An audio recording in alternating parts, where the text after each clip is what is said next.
Sociology with Dhruv Dikshit channel में आज 10 अक्टूबर को मैं आपके साथ एक वैश्विक समस्या पर चर्चा करूंगा। 10 अक्टूबर मेंटल हेल्थ डे मनाया जाता है, मानसिक स्वास्थ्य दिवस।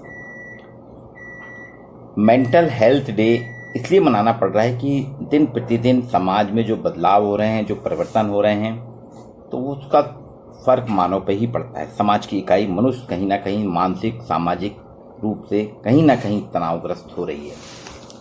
आज आप देख रहे हैं कि पिछले साल जो कोरोना जैसी महामारी आई, तो उसके बाद तो इसमें बहुत ज़्यादा इजाफा हुआ है, बहुत ज़्यादा वृद्धि हुई है।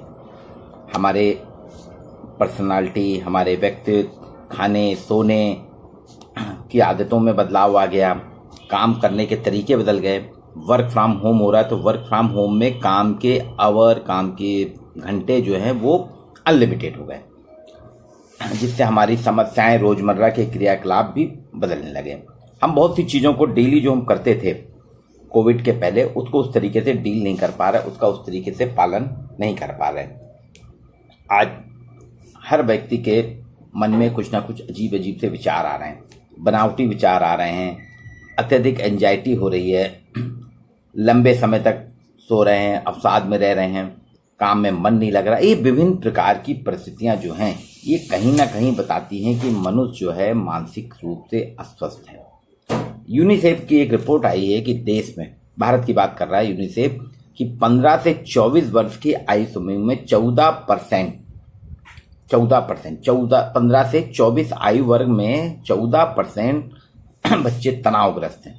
अर्थात भारत के, उन्होंने कहा कि हर 7 में से एक बच्चा तनावग्रस्त है। अब आप सोच सकते हैं कि कितनी भयानक स्थिति है। कैमरून छोटा सा देश है, वहां तो हर 3 में से एक बच्चा तनावग्रस्त है। भारत बांग्लादेश में हालांकि 7 में 1 है, जापान में 10 में से 1 बच्चे तनावग्रस्त हैं। 41% यूथ जो हैं, 41% युवा जो हैं मानसिक स्वास्थ्य से जूझ रहे हैं। कहीं ना कहीं मानसिक स्वास्थ्य के लिए उनको एक न एक बार डॉक्टर के पास जाना पड़ता है। 41% देश की आबादी है। मेडिकल कॉलेज जबलपुर के मनोविज्ञान विभाग ने बताया, उनके यहाँ प्रतिदिन, जबलपुर का गवर्नमेंट मेडिकल कॉलेज है, नेताजी सुभाष चंद्र बोस शासकीय मेडिकल कॉलेज, यहाँ के मनोविज्ञान विभाग में साइकेट्रिक विभाग है, इसमें 140 मरीज रोज आ रहे हैं। आप सोचिए, इनकी ओपीडी में 140 मरीज रोज आ रहे हैं। वो कौन से हैं? मानसिक रूप से तनावग्रस्त या अवसादग्रस्त।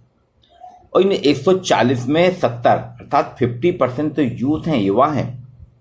और इन सभी का अगर जो इन्होंने एक एनालिसिस करा है, यहाँ के जो काउंसलर्स हैं, यहाँ के काउंसलर्स ने जो एनालिसिस किया है, काउंसलर्स के जो डेटा प्राप्त हुए हैं, काउंसलर्स की जो चर्चा हुई है, पत्रकारों ने भी पूछा, मैंने भी पूछा, तो वो पता चला कि 80% की नींद ही पूरी नहीं हो रही। वो जो आते हैं बोले हमको नींद नहीं आती है, 1 घंटे नींद आती है, आधा घंटे नींद आती है, नींद में हमको बुरे बुरे ख्वाब आते हैं, नींद आती है तो हम परेशान हो जाते हैं, बिस्तर में करवटें बदलते रहते हैं, सोच विचार, बुरे बुरे ख्यालात बहुत आते हैं। ये 50% युवा। आप सोचिए, जबलपुर जैसे शहर की, ये मैं आपको दास्तां बता रहा हूँ, दूसरे शहरों में भी कमोबेश यही हाल है। एंजाइटी, डिप्रेशन, आत्महत्या का विचार, नशे की लत सतत बढ़ रही है। बहुत जरा सी घटना होती है, आदमी आत्महत्या के चर्चा करने लगा। अभी मेरा एक स्टूडेंट था, 2 दिन पहले मेरे पास आया कॉलेज में। वो अपने किसी दोस्त के साथ, कोई पारिवारिक उनके यहाँ का विवाद था उसके दोस्त का, तो उसके यहाँ था, तो उसमें बीच में वो पारिवारिक विवाद इतना बड़ा, पड़ोसियों का विवाद था, पारिवारिक नहीं, पारिवारिक और वो पड़ोसी भी उनके परिवार के हैं दोनों, इतना ज़्यादा विवाद बढ़ा कि उनमें झगड़ा हो गया। अब ये उसमें इतना डिप्रेस हो गया उनके कारण, फिर उसमें पुलिस केस वगैरह हुआ है, इसका नहीं है, कुछ भी नाम नहीं है, लेकिन ये इतना कह रहा है, वो वीडियो फुटेज ले गई है, पुलिस ले गई है। बोले मैं, होनहार बच्चा है, मेरे स्टूडेंट है, पीएचडी कर रहा है, वो कहता है मैं तो आत्महत्या कर लूँगा। फिर मैंने उसको समझाया, मैंने कहा इससे क्या मिलेगा, तुम कहाँ जाओगे, तुम्हारे परिवार कहाँ जाएगा, माता पिता पे क्या हर्ष होगा, तुम बढ़िया कमा खा रहे हो, बढ़िया काम करते हो, पढ़ाई कर रहे हो, होनहार छात्र हो, तुम्हारे ऊपर तुम्हारे परिवार की कितनी आशाएं हैं। परिवार चाह रहा है कि तुम अच्छी पोस्ट पा जाओगे, पढ़ लिख लोगे और उसके बाद घर का उद्धार होगा, और तुम अगर ऐसी हरकत करोगे तो सोचो, तुम नहीं खत्म होगे, तुम्हारे साथ तुम्हारे परिवार के 6 लोग भी खत्म होंगे। तुम 6 लोगों के जिम्मेदार हो। अपने जिम्मेदार तो हो, तुम 6 लोग के भी जिम्मेदार हो। सिर्फ घटना जरा सी थी, दोस्त के यहाँ झगड़ा हुआ, उस वक्त वो वहाँ था, तो उस झगड़े में वो भी था। नेचुरली है, दोनों पड़ोसी एक ही परिवार के थे, तो एक जिसका मित्र था उसके साथ उसने खड़ा हुआ, तो उसके कारण इतना अपसेट हो गया। ये कोई बड़ी बात नहीं है कि इसमें अपसेट होना, पर ये हम देख रहे हैं कि एंजाइटी बढ़ रही है, डिप्रेशन बढ़ रहा है, आत्महत्या का विचार सतत आ रहा है।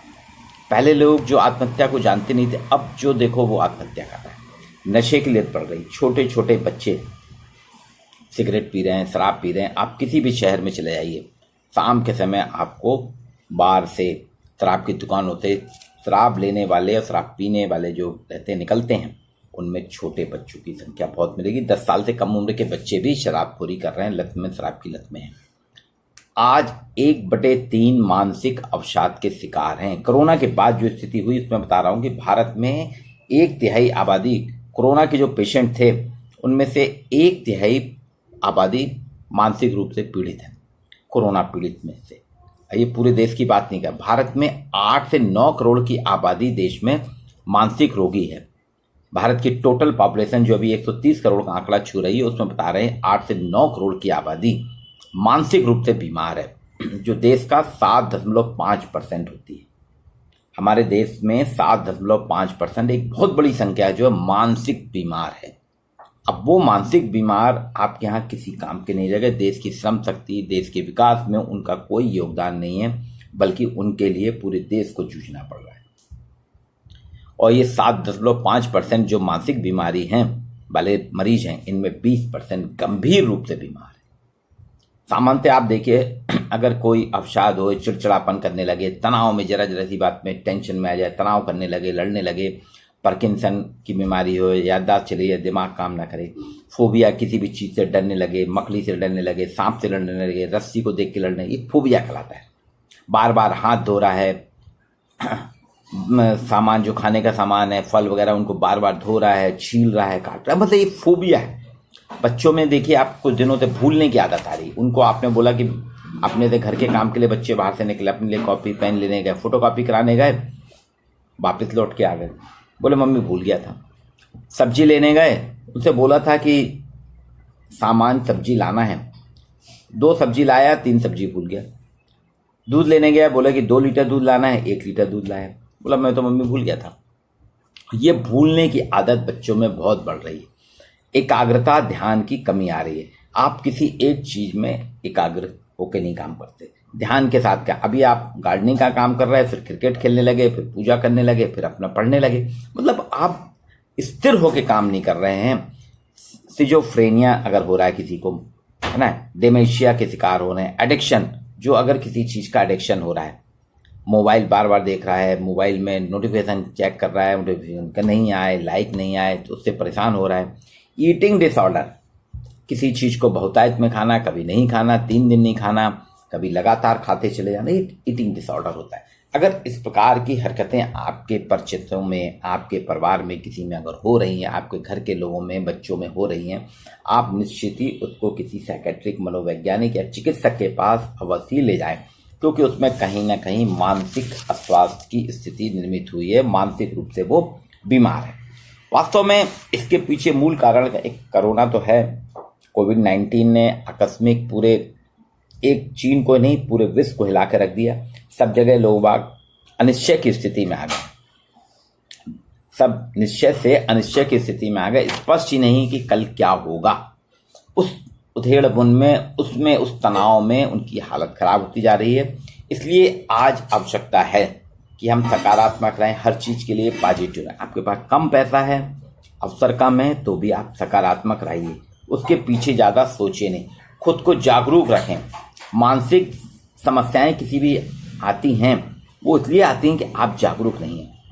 आप अनावश्यक रूप से टीवी में, मोबाइल में, वीडियोस में, दूसरी चीजों में ज्यादा इन्वॉल्व हैं, किसी चीज को ज्यादा बार बार सोच विचार कर रहे हैं। तो मानसिक रूप से आप स्वस्थ रहें, सकारात्मक रहें, जीवन शैली को बेहतर बनाएं, अपनी जीवन शैली को बेहतर बनाएं। अच्छा बुरा समझने का आप बेहतर तरीका कर सकते हैं। जीवन शैली आपकी पहले जैसी चल रही थी वैसी अच्छी बनाएं। अच्छी तो मतलब ये है कि समय पे सोएं, समय पे जागें, समय से भोजन करें, लोगों से मिलें जुलें, अपनों के साथ उठें बैठें, एक आइसोलेशन में ना रहें। आप अलग ना हों कि आप किसी दिन 7 बजे सो के उठ रहे हैं तो कभी 9 बजे सो के उठ रहे हैं, रात में 12 बजे सो रहे हैं, कभी कुछ कर रहे हैं। मतलब दिनचर्या अगर आप बदलते रहेंगे बार बार तो आपकी जीवन शैली भी बदलेगी। आपकी जीवन शैली सिर्फ क्या होनी चाहिए, प्रॉपर 8 से 10 घंटे की नींद होनी चाहिए। अपनी दैनिक कर्म जितने भी नियमित समय पे सुबह 6 बजे के पहले सब कर लेना है, फुर्सत हो जाना चाहिए। नाश्ता, खाना और रात का भोजन इसका बिल्कुल नियमबद्ध समय के साथ पालन करिए। जो घर में बनता है उससे बेटर, उससे बढ़िया खाना कुछ नहीं है। बाजार के ऊट पटांग खाने, मैं उसको ऊट पटांग खाना कहता हूँ क्योंकि उसमें अगर आप तो स्वादिष्ट भोजन होता तो रोज व्यक्ति बाजार का ही खाना खाता, घर का नहीं खाता। लेकिन घर की दाल आपको बुरी नहीं लगती, बाजार में एक बार दाल खाते हैं, दूसरी बार दूसरी दाल बदल देते हैं। तो ये दिनचर्या आपको बदलना पड़ेगी। व्यायाम करिए, मनोयोग करिए, ध्यान करिए, वॉकिंग करिए, गार्डनिंग करिए, अच्छी किताबें पढ़िए, टीवी देखिए, संगीत सुनिए, म्यूजिक सुनिए, लव म्यूजिक। ये सारी चीजें अगर आप करेंगे तो आपकी जीवन शैली सकारात्मक होगी, पॉजिटिव होगी। आपको खुद को बदलाव करना होगा, भावनाओं को आपको काबू में रखना होगा।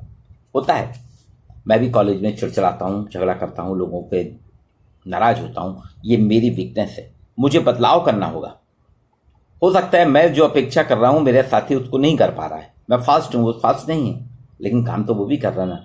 तो मुझे हो सकता है कि उसकी परिस्थितियाँ कुछ और हों, मैं उसकी भावनाओं को नहीं समझ रहा, उसकी भावनाओं को नहीं जान रहा और भावनात्मक रूप से मैं उस पर गुस्सा हो रहा हूँ, चिड़चिड़ा रहा हूँ। तो ये मेरी वीकनेस है और मेरे कारण वो भी प्रभावित हो रहा है।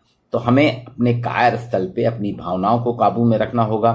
घर में भी हम अपने बच्चों, पति पत्नी आपस में बहुत सकारात्मक रहें, भावनात्मक रूप से एक दूसरे को समझें, जानें कि पति क्या चाहता है, पत्नी क्या चाहती है। जब तक एक दूसरे को हम समझेंगे नहीं तो ये अभी भारत की टोटल आबादी में 8 से 9 करोड़ लोग जो हैं मानसिक रोगी, 7.5% जो रोगी हैं, वो संख्या बढ़ने में देर नहीं लगेगी। अब होता क्या है, संतुलन हम कैसे बनाएं? मानसिक रोगी की दिनचर्या में संतुलन घट जाता है, असंतुलन बढ़ जाता है। इससे क्या होता है, उसका पूरा का पूरा शरीर बिगड़ने लगता है। तो आप उसके साथ शेयर करें, अच्छी बातें रखें और उसके मन को मजबूत करने का प्रयास करें। आप देखें कि उसके ऊपर रोग हावी ना हो, उसके साथ सकारात्मकता है। इसके लिए आप डॉक्टर के पास भी जा सकते हैं, होम्योपैथी में भी दवाई है, मेडिकल साइंस में भी दवाई है, मनोवैज्ञानिक रूप से भी करते हैं। एक अष्टांग योग से कहते हैं कि योगाचार्य जो है वो कहते हैं अष्टांग योग अगर आप करेंगे तो उससे आपको लाभ मिलेगा। ये ऋतु आधारित आहार, मतलब जैसी ऋतु है, जैसा सीजन आता उसके समान आप आहार लीजिए। ठंडारी अच्छी हरी हरी सब्जियां खाइए, आप सकारात्मक बदलाव लाइए, तो मानसिक और शारीरिक रोग से आप निजात पा सकते हैं। आयुर्वेद कहता है कि औषधियों के साथ साथ स्वस्थ दिनचर्या बहुत जरूरी है। दवाई तो लीजिए लेकिन आपकी दिनचर्या स्वस्थ होना चाहिए, हेल्दी होना चाहिए। स्वस्थ दिनचर्या से आप मानसिक रोगों से बच सकते हैं। स्वस्थ दिनचर्या से वही बात जो मैंने पहले आपसे की ना, हेल्दी लाइफ स्टाइल से मतलब ये है आप सूर्योदय के साथ ही उठें और कोशिश करें कि आपके दैनिक कर्म जो हैं वो 6 बजे के पहले पूर्ण हो जाए और स्नान ध्यान करके आप म्यूजिक सुनें, गार्डनिंग करें, परिवार के साथ बैठें, सकारात्मक बातें, अच्छी किताबें पढ़ें, अच्छी स्टोरीज पढ़ें, गॉसिप या व्हाट्सएप चैटिंग को ज़्यादा ध्यान ना दें। आप अच्छी किताबें पढ़ेंगे, प्रेमचंद की कहानियाँ पढ़िए, आपको बहुत आनंद आएगा। महादेवी वर्मा के गीत, ये कई हैं हमारे यहाँ के, गीता का अध्ययन करिए। ये सब करने के बाद आप अपने कार्यस्थल पे, ऑफिस जाइए, स्कूल जाइए, कॉलेज जाइए, ऑफिस में काम कर रहे हैं, दुकान में काम कर रहे हैं तो आप समय पे पहुंचिए। 10 बजे ऑफिस के टाइम, अपने ऑफिस के हिसाब से दुकान वगैरह जितनी है वो 10 बजे चाहिए। और दिन का भोजन भी समय पे करिए और कोशिश ये नहीं, ज़्यादा लालच में नहीं कि अरे ग्राहक आ रहा आप रात के 11 बजे तक दुकान खोल के बैठे हैं, बिल्कुल नहीं। दिन में भी आप अपनी दुकान बंद करिए, 2 घंटे आराम करिए। ऑफिस वगैरह से आदमी शाम को आ जाता है, दुकानदारों की 24 घंटे दुकान चलती है। और शाम को भी जल्दी दुकान बंद करने की कोशिश करें। 9 बजे आप घर में आके घर में ही भोजन करें, बाजार में नहीं। तो ये आपकी स्वस्थ जीवनचर्या है, हेल्दी डेली लाइफ है। हेल्दी डेली लाइफ रहेंगे तो आप तनाव से बचेंगे। तनाव से बचना है तो आपको लोगों से जुड़ना होगा। हम लोगों से दूर हो रहे हैं, हम अपनी परेशानी अपने तक ही रखते हैं, तो साझा नहीं करते। हमको लगता है कि अगर मैं अपनी परेशानी किसी को बताऊंगा तो वो मेरा मजाक उड़ाएगा, उसके सामने क्या फेस करूंगा। आप अपनी परेशानियां बताइए, साझा करिए, लोगों के साथ शेयर करिए और लोगों से मिलिए। आइसोलेशन में, एकांतवास में नहीं रहिए। आप अपने अकेले रह के कुछ भी नहीं कर सकते। जितना आप अकेले रहेंगे उतना आप तनाव से ग्रस्त होंगे। तो आज विश्व मेंटल हेल्थ डे जो है, विश्व मानसिक स्वास्थ्य दिवस है 10 अक्टूबर। इसमें मैं आप सभी से अपेक्षा करता हूं कि आप अपने मानसिक स्वास्थ्य को मजबूत रखेंगे, शारीरिक स्वास्थ्य को मजबूत रखेंगे और किसी भी प्रकार के तनाव या अनिद्रा या एंजाइटी में आप शिकार नहीं होंगे और अपने आसपास के वातावरण को भी अच्छा बताएंगे।